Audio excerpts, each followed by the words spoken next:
Hi everyone, my name is Sarah Ellison and today I'm going to be showing you how to do some very simple animations in Photoshop. The first thing you need to remember is that animations are made up of frames. The industry standard is 12 frames per second, but you can use more or less frames in order to make the animation go slower or faster. In Photoshop, our frames are represented by our layers. So as you can see here on my right, I have my layers set up to go through my animation. Basically what I'm going to be doing is I'm going to have a brown circle move from the left side to the right side of my screen. Once you have your layers set up, you can go Windows, Animation, and this will open up your animation dialog box on the bottom.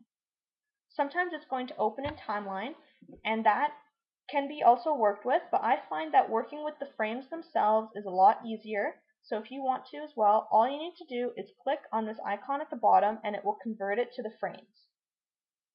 Working with frames, you can see also how quickly it's going to be played through. Right now I have it set to 0 seconds or no delay, and so that means it's going to be going through my frames directly after the other. There's no pausing in between.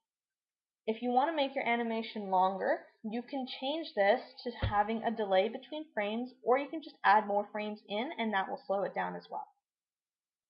The next thing you need to consider with your animation is if you want it to play through once or if you want it to play forever, infinitely looping on itself.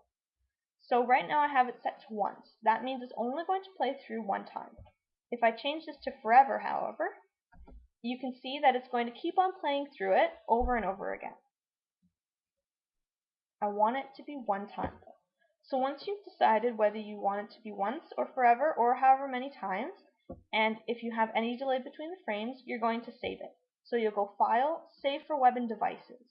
This is going to take you to this window, and you have to save it as a GIF. JPEG and PNGs do not have animation capabilities.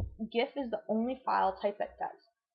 So you're going to be saving as a GIF, which is going to severely limit your color palette. Because of that, I would suggest using this method of animation only for very small things, stuff that you know isn't going to need a lot of color. In this window, you can play through it as well, and you can see a lot better how quickly this is going to go. When you play it in Photoshop, it slows it down a lot, and it doesn't give you a very good idea of how fast your animation is going to be. So if you open the save box and just play through it a couple times, you can see how fast it will actually be. Once you know that this is okay, you can just hit save, choose where you want it to save, name your file, hit save. Very easy.